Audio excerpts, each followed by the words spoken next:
Created live on Fireside.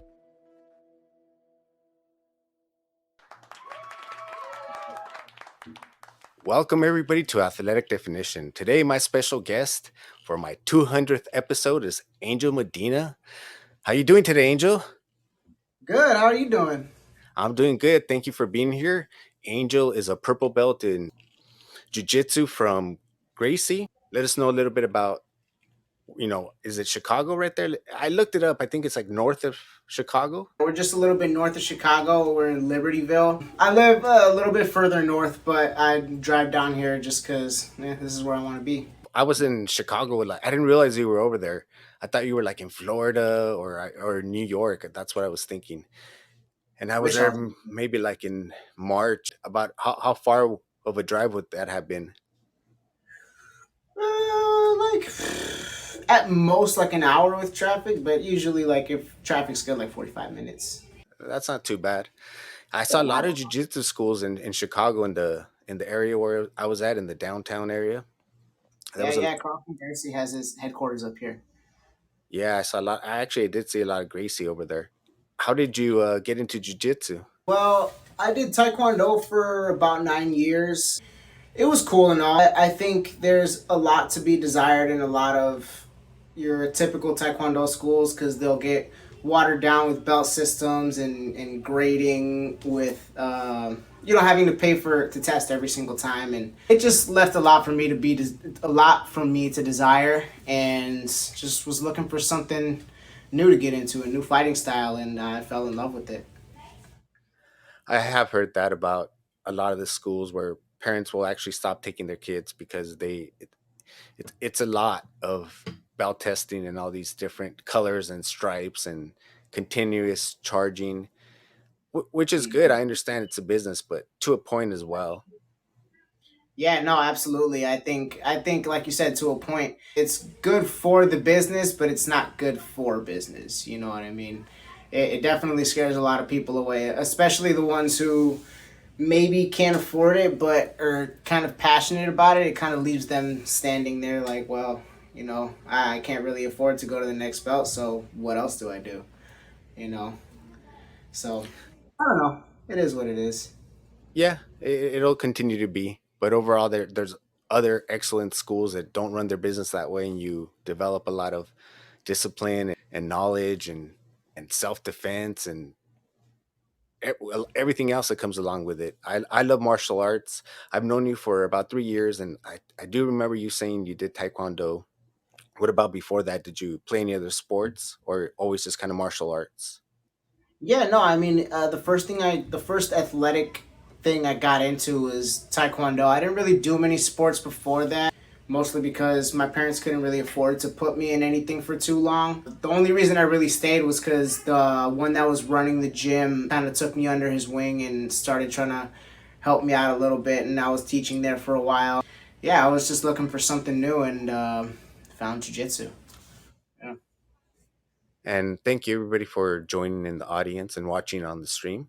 Today we are joined by Angel Medina, and he's going to be competing in Flow Grappling this Saturday, sub only, and definitely want to get into that. But then I know you said you found jiu-jitsu. Want to talk about that because I think when I met you, you were a blue belt. So Yeah, yeah. I think I had just gotten my blue belt a little bit before. When did COVID really like start 2020, down? uh, Like what month like do you remember? It was pretty early, no? yeah, like I want to say like damn. Actually, I don't remember. Like almost summertime. Almost summertime. So yeah, I got my blue belt in December. Yeah, I think it was 2020. And So so you're now purple belt. How long did it take you to get your purple belt then from that point? about 2 years. I was at like the bare minimum requirement for like the IBJJF to get your purple belt, and yeah, I was like avoiding it at all costs. A stripe had fallen off my belt the day I got, or not the day I got promoted, but a little bit before I got promoted to purple belt, and my professor called me out for it, and he double striped me that day. So I got third stripe back, and then he pulled fourth stripe on my belt. So yeah, I was trying to stay a blue belt as long as I could. I understand that. When I wasn't a blue belt, I wanted that blue belt bad, and then when I became a blue belt, I'm like, I'm just defending the blue belt, and then next it'll be I'm defending the purple belt. But it's great fun, and I really enjoy it. So where do you train? Because I know there's a lot of people like wondering where exactly you train. Yeah, I trained to see Baja in Libertyville, Illinois. Is Yeah, that your original school where you started training jujitsu, or did you train somewhere else before? it is. It's the school that I started at, and it's the school I plan to get my black belts at one day. And which Gracie lineage is over there? So the if we were getting into like the full lineage, I guess it would go like all Gracie Baja kind of trickles down from like Master Carlos Gracie Jr. And then my professor studied under one of his students, Carlos Lemos Jr., and my professor is Jamil Fakori. Just like three steps down, or yeah, three steps down Right. from Master. So I don't know. It's kind of cool to look at it like that, you know. I do.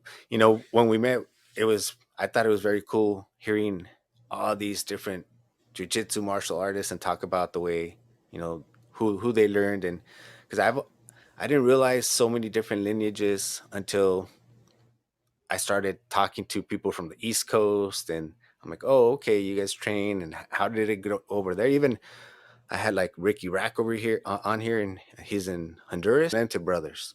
Okay. Yeah. Yeah. Yeah. Yeah. Yeah. Okay. Yeah, and then I've had a couple other people that I met on there as well. I love to talk about the different. I have different instructors over here that I know of in the LA area. A lot of my guests have been from LA. Even the ones I like Mike Bell. He was a brown belt at the time when I had him. Now he's a black belt. Ventura, and Yeah. then as well Jack. I don't know if you remember Jack. Jack I think. Dempsey. If they're Yeah. listening, Yeah. I love Jack. Yeah. yeah, he was a blue belt. Now he's a purple belt, just like you. Yeah. I saw that. That was awesome. That was Yeah, cool to see. I had to stop training, but I'm going back, so I'm excited to start training. I'm gonna see maybe if I could actually start this coming week, this coming up week right here. I haven't competed in years, but I know you're competing. And how are the rules for flow grappling? And how did you get?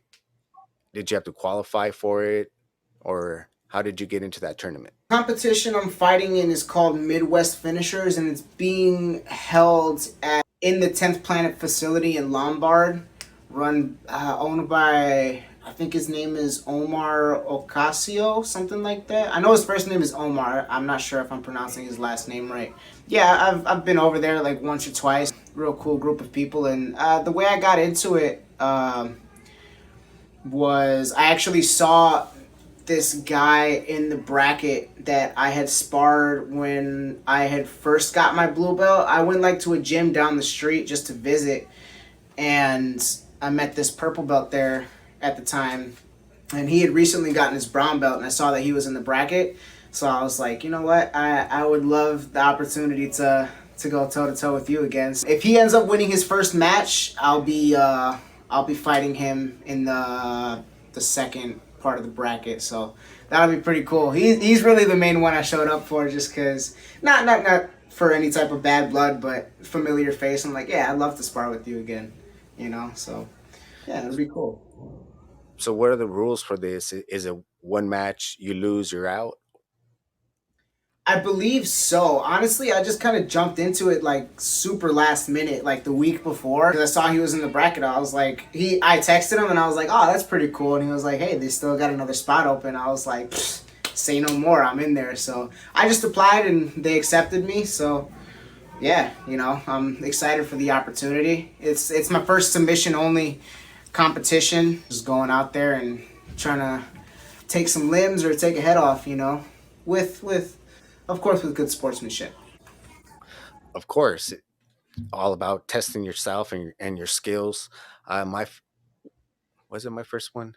I think it was my first tournament was a Gracie tournament. It was a submission only, gi, and it was a draw. That was it. No continuation. It was it was good. I didn't win, I didn't lose, but Was there was no like decision at the end? it was a draw. Huh. So because Interesting. of that, didn't continue. Neither of us continued. And then I did another submission only, and that one I lost the first match. Oh, it was another Gracie tournament that I did, and I lost the first match, and that was it. But I do like that as well. I like submission only tournaments. The points are cool and everything, but I'm not into the stalling, so I like the whole submission. And so Flow Grappling, is that on, what is that, the is that that's pay per view part or part of a channel, right? Yeah, it's a streaming application. You can either access it through your web browser or you can download the app. And I think it's like if you buy it month to month, it's like $30, and then you could like buy it for the year. Which I mean, that's like the only link that you'd probably be able to find because they try real hard to hide the month to month thing. It ends up being cheaper anyway, so it's like whatever. I think it's like $150. Yeah, there's a ton of jujitsu content on there. You could watch live streaming all the time. They stream the IBJJF stuff on there, so yeah, it's a lot of cool content on that app for sure. Oh, okay.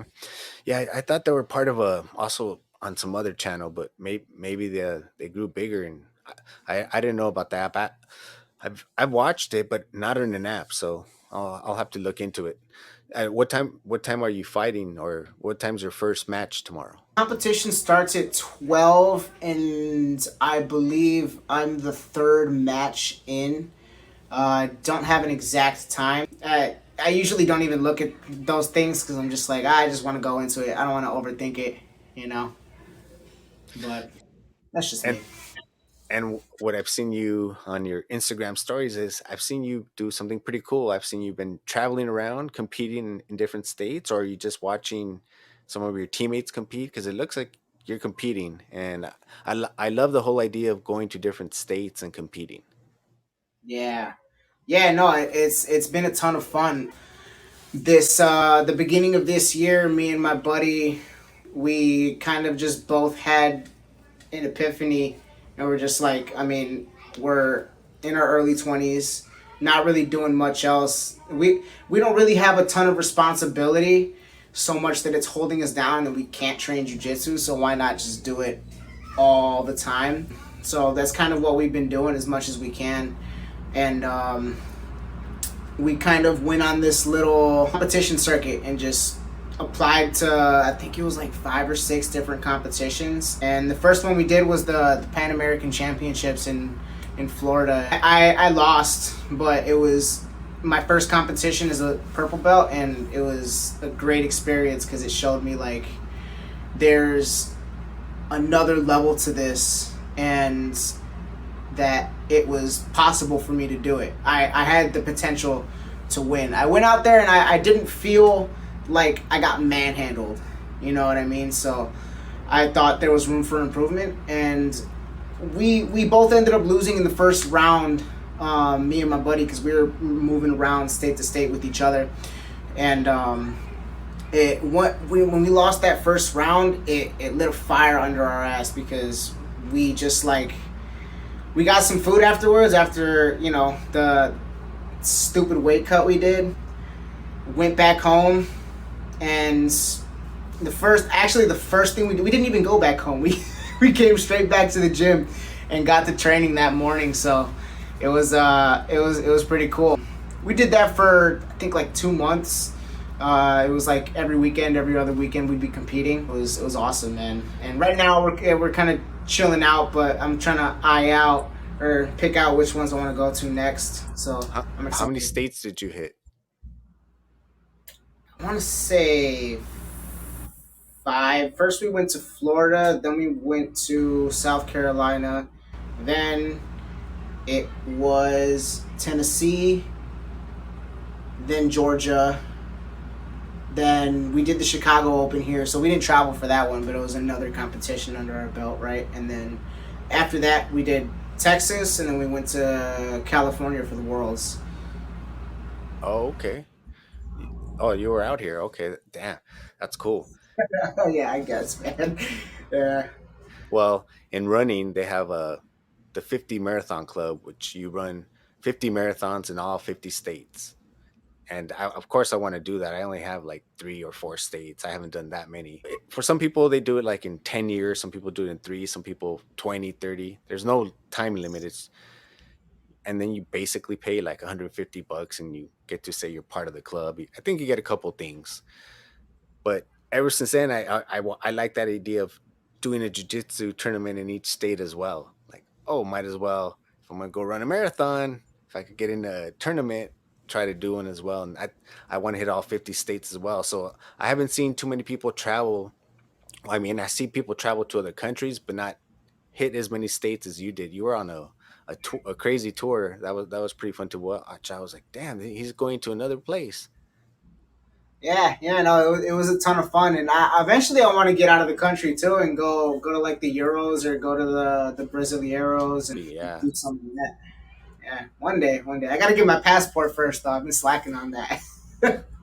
Yeah, even competing in Japan, I got stitches doing jujitsu, and everyone at Kaiser Permanente was training um, under I can't remember who, and like by Oceanside or over there, and they all heard some guy from jujitsu got cut, so they all came down to talk to me, and they were like, "Oh yeah, I went to a tournament to Japan," so they were talking to me, and I'm like, "Oh, that was pretty cool." It made the time in the hospital kind of go by quicker because a bunch of jujitsu guys that worked there just came to talk to me and made it go like a lot faster, you know. That's awesome. Where were you training? I trained, well, I actually was training a lot just with my friends. A lot of my friends were doing jujitsu. A lot of them are black belts. So my friend had mats in his garage, and all these black belts would come, and I'd be like, I don't need no jujitsu. I watch WWE, so I would just Uh, take them on all the time, and I basically got tired of getting my ass kicked by all these guys. So I'm like, you know what? I'm gonna start training. I don't care how many years it takes, even though they're black belts. I'm like, I'm gonna get you one day. So first, it's gonna be a long time, and then I trained at UFC Gym San Dimas, doesn't even exist anymore. I trained at UFC Rosemead. I've trained with a lot of the checkmat guys because a lot of in my area there it's checkmat like Lucas Leach, at least in like the whole San Gabriel Valley, La Habra, and Upland. Outside of that, yeah, that's pretty much I've trained a little bit in a couple other gyms, but just the U basically I had the membership at the UFC where I could go to all of them.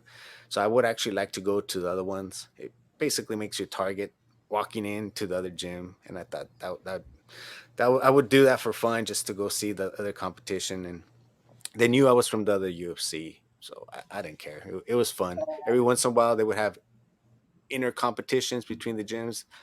The competitions were really all that good. They were good beginner tournaments. Even now, I haven't done one of those in a long time. I think I did like two. They're good beginner, but I wouldn't. There's better ones, and I've done some tournaments that are also just not well organized. So you spend a lot of time waiting. And then I've done some that are very well organized, and they tell you what time to show up, and you weigh in like the day, like at least 1 hour before your match, and that's it. Or you can go earlier and weigh in, and then be good by.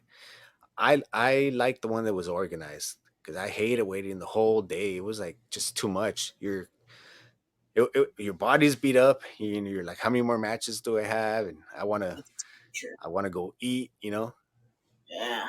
The worst is like when you're fighting in two different divisions in one day, so you're like doing gi and no gi, and there's like a big wait in between them. The anticipation always kills me because I get all hot and sweaty in the gi, and then I get in my no gi stuff, and now I'm getting cold, and I'm like, damn, I just want to go home and eat. Wait, so you've done competitions in two different weight classes on purpose or because someone dropped out? Not two different weight classes, but I'll do some competitions like we'll only run on a Saturday and then they'll have to like just try to fit everything into one day. So I'll do no gi or I'll do gi and then no gi after that or whichever comes first, whatever they put on first, you know.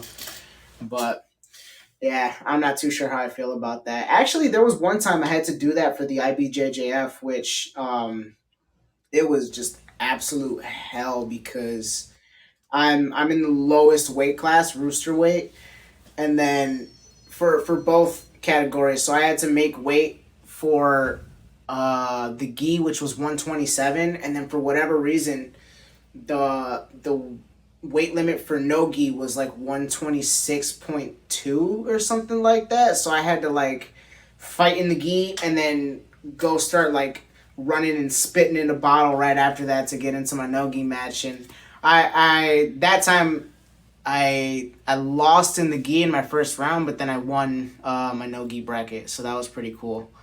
That was a pretty good experience. At first, I thought you just, for example, did like one weight class and then on purpose went into a higher weight class to compete in two different weight classes. Ugh, You know that's what I mean? crazy. I, I've fought up one weight class, but like just because I hate cutting weight, it's absolutely horrible. I don't care what anybody says, I just don't like it. But yeah, you mentioned you did a like a stupid weight cut, so I want to get into that a little bit. I don't do weight cuts. I always weigh around the same thing, no matter what. I could not weigh myself for months, and sometimes I don't, or I could do it continuously, and it's always around the same weight. I add on the gi, and I'd rather not do a weight cut and go in feeling good than especially I'm not getting paid, so I'm okay with a not doing some crazy weight cut. How many do you do weight cuts often, or just for this trip? actually, for like the entire trip, I didn't. Up until Worlds, I think I fought at Rooster for the Pans and the World Championship, which was just not a great idea because I wasn't getting to eat. My body fat percentage was super low.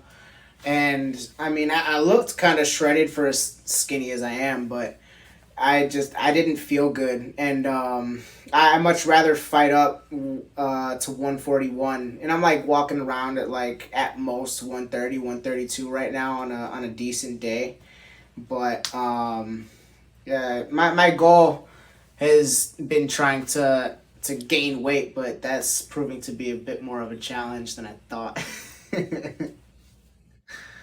Well, you're trying to just do it with muscle mass, or are you taking some sort of supplements? Not really any. I guess. Well, I had a buddy that was trying to. Well, he was not necessarily a bodybuilder, but he was trying to get bigger and trying to look good. And he was kind of helping me out with that. And he said the some of the best supplements to take for that are just D3, fish oil, and what else was it? Men's multivitamin and ashwagandha maybe, but it's nothing too crazy. I'm just trying to stuff my face and stay active, lift some weights, and the hardest part is eating because I'm a small guy. I'm a skinny guy, and I had to be eating like 3,000 plus calories to gain anything out of my food because I'm like I train.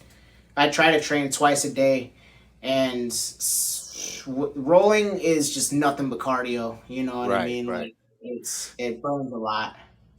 Doesn't that work up an appetite for you?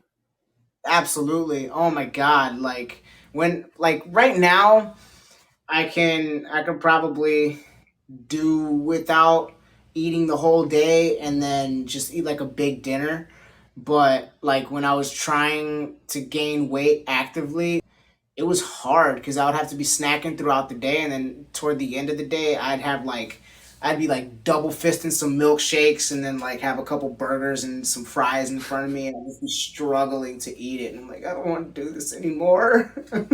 So you're training twice a day. How long are the sessions, and are they like the same type of session that you're doing in the same day, or? We'll do like about an hour of like instruction and drilling and stuff like that, and then 30 minutes of rolling after every class. And I don't roll after every class because it's hard on the body. You know, if you're doing it twice, if you're rolling twice a day every day for like 30 minutes, Right. it's so tough on your joints and just your you give your body no time to recover. So usually I'll do my rolling in the daytime when I have a decent amount of energy.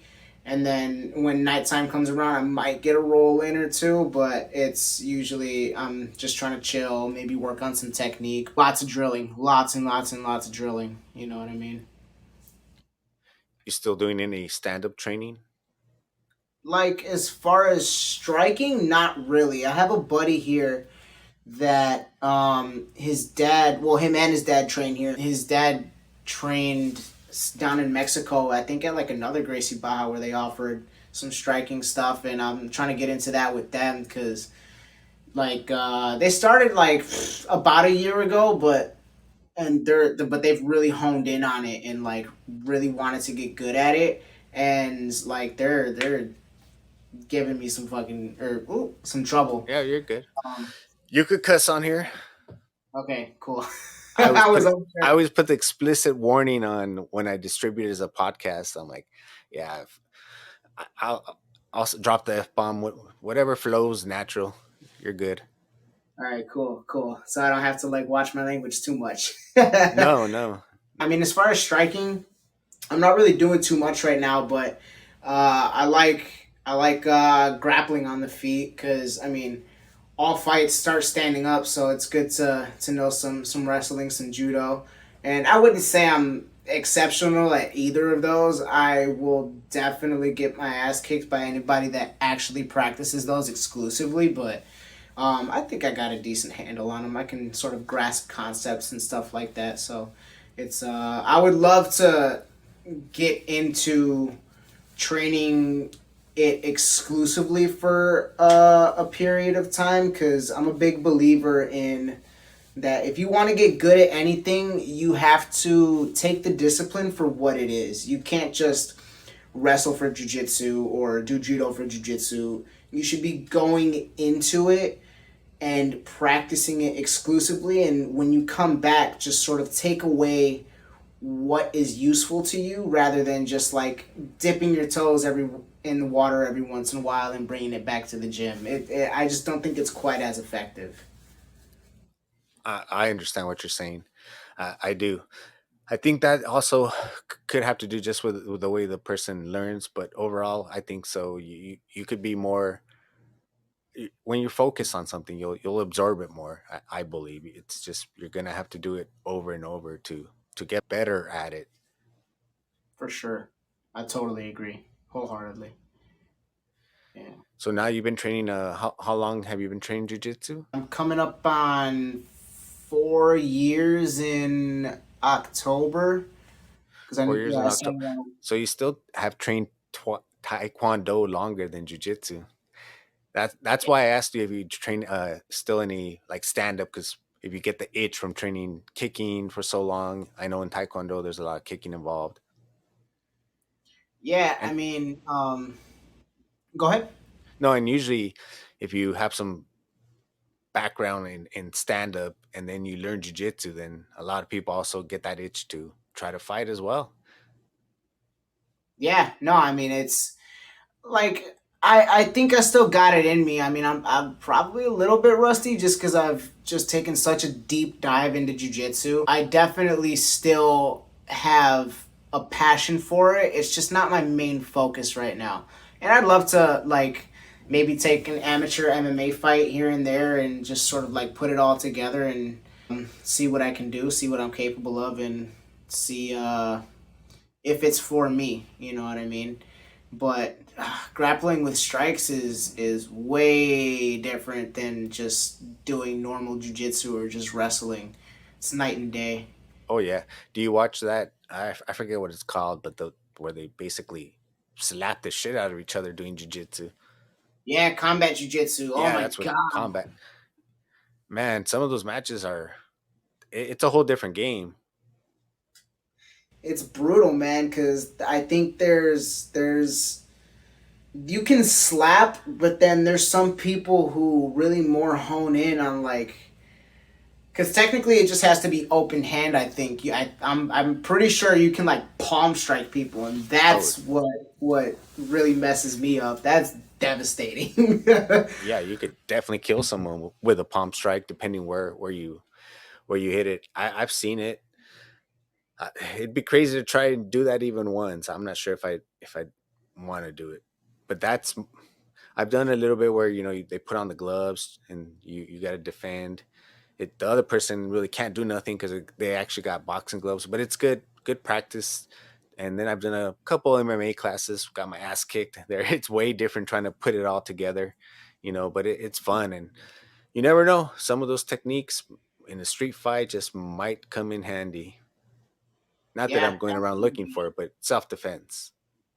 Yeah, 100%. And I think there's something to be said too about like being able to know when to use what. Because I've seen a lot of people, or I've seen like in UFC fights and stuff like that, like people will shoot in for a takedown, and the guy that's being taken down is not even defending. He's more just trying to punch the guy and ends up getting taken down. And you kind of have to judge whether or not you have to defend the takedown. Because if you're not defending, you're getting taken down. If you're punching, you're getting taken down.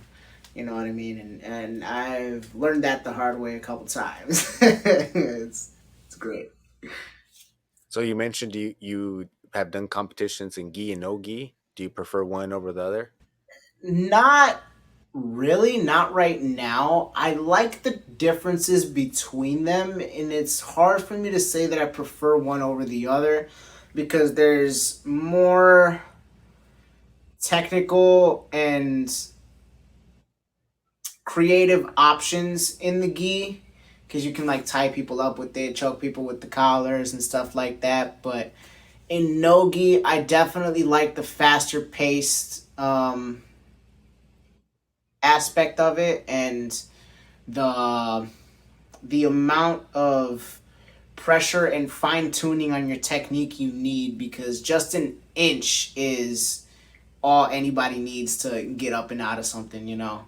It's really different for sure. And I mean, I guess if I had to pick one, it would probably be Nogi. Nah, I got love for both, man. It's hard for me to like really say that I prefer one over the other, but if I had to pick it, it'd probably be Nogi, to be honest.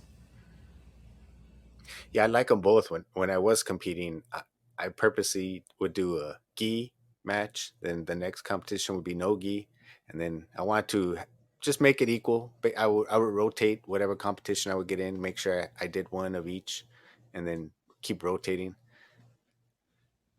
Yeah, no, it's important to be well versed in both, I think. Because the gi helps you slow things down and sort of learn the position and how to hold people. And I think in the gi, I have a better chance of beating somebody that's bigger than I am. In no gi, it's so much harder because it comes a little bit. It comes down a little bit more to size and athleticism sometimes, you know. Not always, but it definitely plays a factor for sure. Have you done any absolute tournament or matches where you have you taken on anybody like really big like that? No, not yet. I plan to.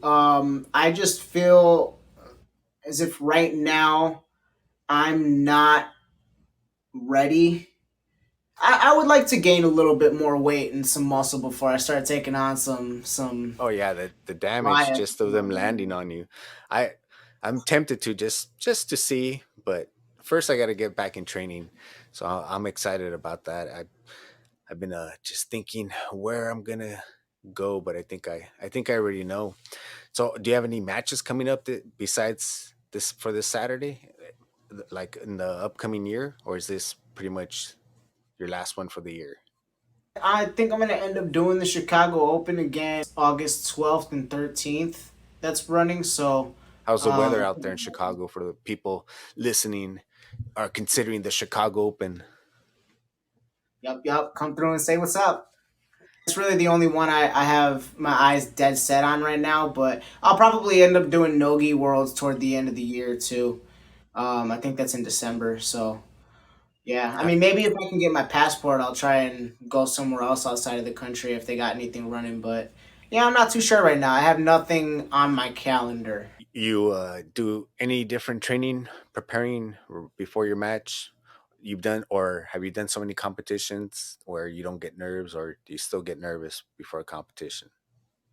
That is a pretty good question, and I feel like it's a good question because there's always so many different answers a person can give, right? Like some people will tell you like, "Ah, I don't get nervous," which I don't think is true, but hey, maybe it is, but um I think it's almost impossible to fully get rid of the nerves, but there's definitely after doing it so many times, you kind of learn how to push it down and control it a little bit more.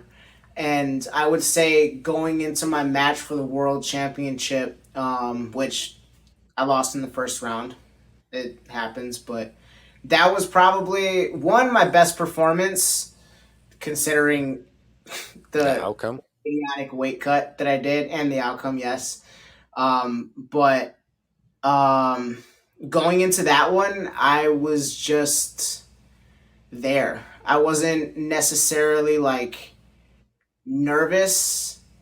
I was just kind of sitting next to the mat waiting for my match, and I'm like, all right, it's time. It's game time. Yeah, the emotion part, to me, is a huge part. I'm not sure if a lot of people talk about it, but the nerves, after when I first started doing marathons, like I felt the energy before the marathon, like a week before, and it was like so much energy. And I think I burned so much emotion not knowing. And then I needed all that energy that I burned, because that's what you're doing. You're burning energy. I needed it for the marathon. And then now I'm at 59 marathons. At some point, that nervousness, it went away. It it's like a more calm, more relaxing. I could even lay down and kind of take a nap before it starts. And other people are just so even throwing up because of the nerves. Just so many different people react different ways. And then I thought, oh, because I have so much experience in marathoning, those same nerves I could control them for jujitsu tournaments. And no, I still got nervous for the jiu-jitsu tournaments. I probably didn't get as nervous because I was better at controlling emotions like that, Mhm. but I still got nervous. Who knows, maybe when I compete again, those nerves will come up. Though the ones that I never got good at controlling was right before I would spar somebody. My emotions were just like running through crazy, all kinds of thoughts through my head. But no matter what, then you get in, you start sparring, and still the thoughts up until I got punched. Then once I got punched, that was good. And then I could just go into my relax mode. But the emotions, I think a lot of, especially when you first start, or will even prevent people from even attempting a tournament. Yeah, no, for sure. I think that's a big part of what deters people from competing is just like the fear of it and the fear of getting hurt or things just not going the way you want it to, and even embarrassment, because sometimes you'll have your whole team there and you don't want to disappoint them. You want to put on a good show and win. At the end of the day, it's a win lose game. There has to be a winner, there has to be a loser, and I definitely feel what you're saying with the whole, like leading up to it. There's definitely a lot of emotion, but once you're in there, you have no choice but to think about it. Especially when you're getting punched in the face. That's a That, big yeah. one. Hmm. And Yeah. are you a big guy? How big are you? Like 6 feet. And I okay, weigh, you're a big like I said, guy. I haven't weighed myself in a minute, but I bet you I weigh like 163, 165. Okay, so you're like fairly thin. You're not like ginormous or anything. I would prefer to say I'm like superhuman, superhero, kindish. There you go. There you go. Would you say you have like a pretty good build though?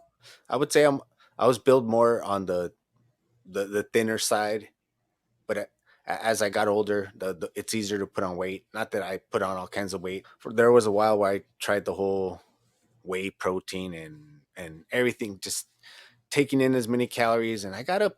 I think the heaviest I got up to was like 185, 190, and I just felt kind of loaded, kind of heavy all the time. Didn't feel really good, kind of sluggish, and I feel better at this weight. Right.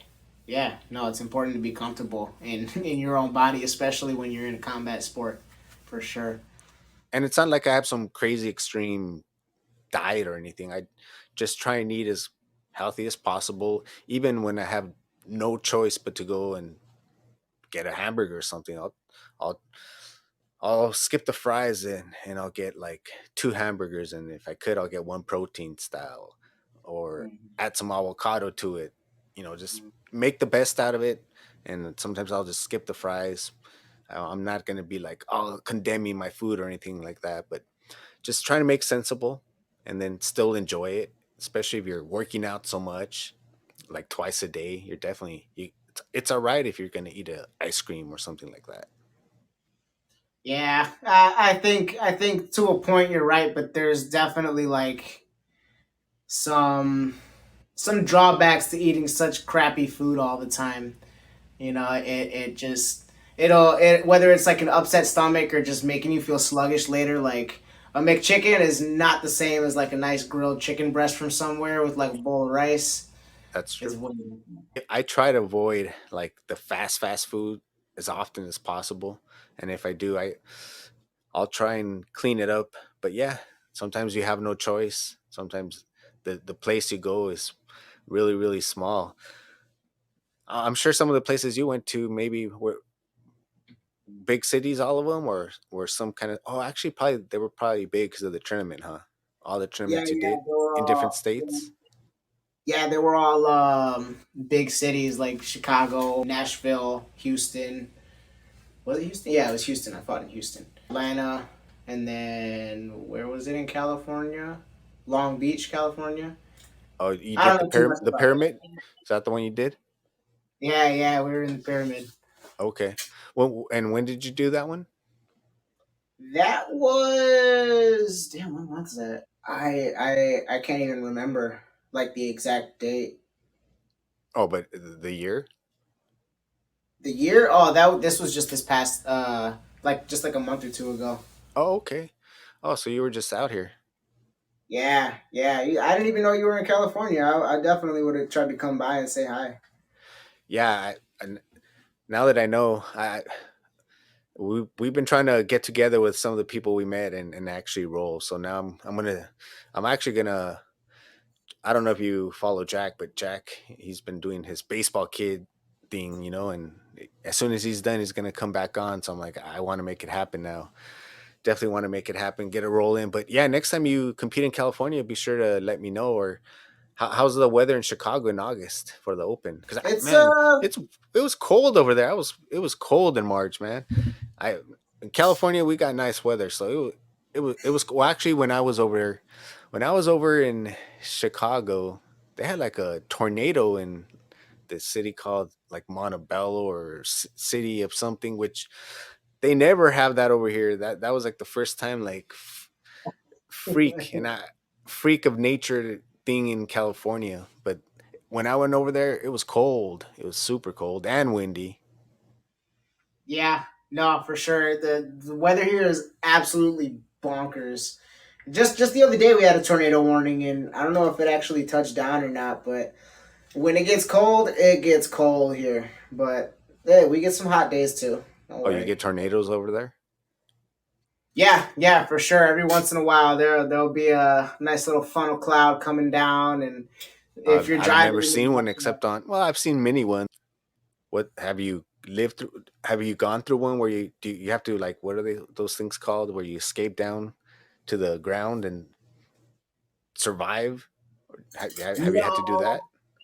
no, I haven't like experienced like a tornado rolling through within like close proximity of me, but there's been like a few, and like I've heard stories. Like one time, my mom was driving down the street and said she saw like the tornado flip over a car in a parking lot, and it was just it's weird because it's like one of those things that you hear about, but you don't quite understand the magnitude of it until it's like right there in your face. You know what I mean? So, I mean, I joke about tornadoes all the time. Like when we get tornado warnings, I'm like, we're all gonna die. It's finally time. But ultimately, I don't know how I'd react if if I got anywhere near a tornado.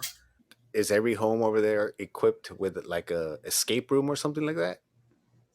Not every home, no. But I mean, you would think they would be, but Yeah, not because over really. here, I'm in California. We have earthquakes. We don't see tornadoes, so that sounds like I definitely wouldn't want to see a tornado. I'm okay with earthquakes now. I won't even get out of bed. I'll go right back to sleep. It's got to be really big for me to get up. Right, right. Yeah, I don't know. The earthquakes are crazy too because things start shaking and bumping. And it's like if you have something heavy up on a shelf, that's bad news. Oh, that. Oh, yeah, that. You got an earthquake over here. That's what I'm saying. Like supposedly we have building codes where the building's got to roll to go with it. And I know when I went to I have family out in Chicago.